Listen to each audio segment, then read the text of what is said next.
Good morning, comic book fans. Welcome back to Comics in 5 Minutes. I'm your Evolve Shorty, and yes, I meant to do this one late last night before I finished, but some stuff came up. So now it is time to review Superman, the Dawn of DC Superman, the new Superman, and issue 1 of Superman, which means we kind of have to deal with the whole, do we need another issue 1 of something?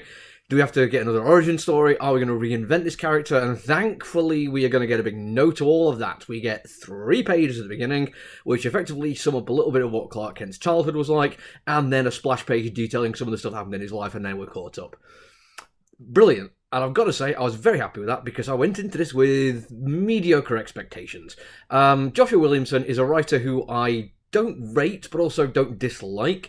He's done some stuff that I've enjoyed in the past, and he's also done some really basic, boring comic books.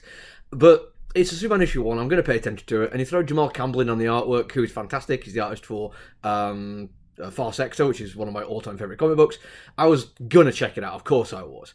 But I was also going in with a fair amount of apprehension. Now, thankfully, the artwork is pretty much exactly what I wanted. It's a little bit softer than Far Sector. I mean, that was a hard sci-fi comic book. This one is far more down-to-earth, even though dealing with Superman.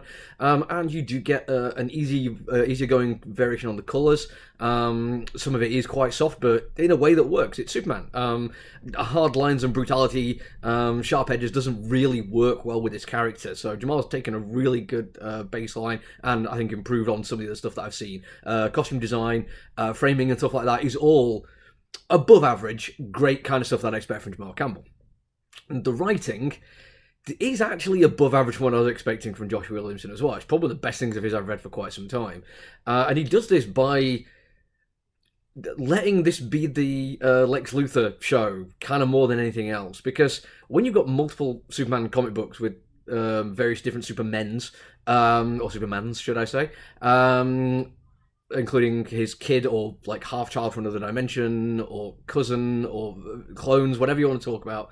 There kind of needs to be a distinctive feature of them, and I'm not reading Action Comics at the moment. I have enjoyed the Son of Jor-El stuff, which was really, really good, but I want to see how they're going to change this one up and make it stand apart. And in a world where people are now once again not familiar with the idea that Clark Kent is Superman, he gives him a bit of a fresh start, which is kind of nice. Lois Lane gets a fresh start when she becomes editor-in-chief of the Daily Planet, because finding out that Superman was Clark Kent pretty much killed Perry, which I thought was entertaining. Definitely a nice take at the end of the previous arc.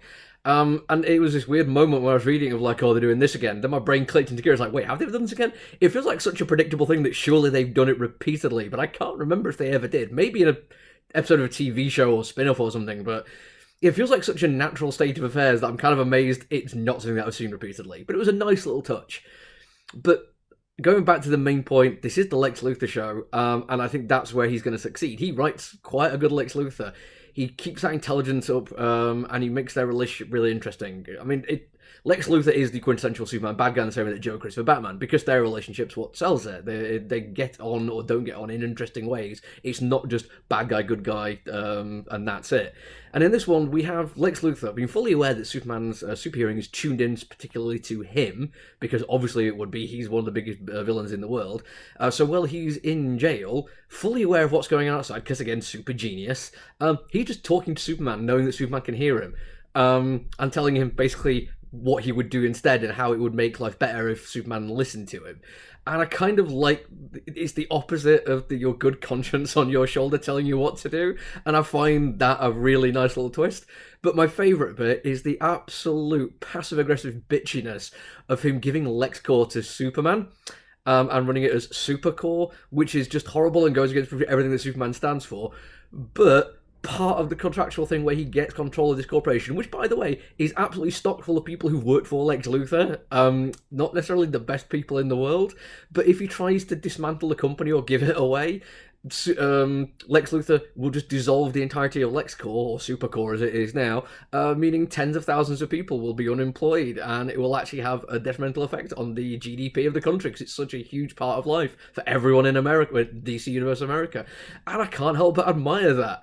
I'm hoping this is going to be the way they go, because there was also a kind of odd idea. I think Livewire was the villain, who's coming across as an almost Joe Rogan-esque Proud Boy kind of character, And I just think that those kind of real world analogs need to be slightly better thought out than this. It feels like it was just thrown in there as an issue one kind of fun take on what's going on in the real world, and I feel like that was a waste of several pages.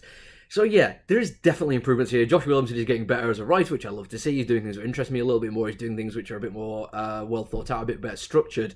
But then he also does silly things just because I think he can get away with it, and DC let him. They give him a lot of leeway, and they've given him Superman. And I'm not entirely sure he's the right man for the job, but at least he's interesting me for this one. At least he's doing something which I'm going to be paying attention to.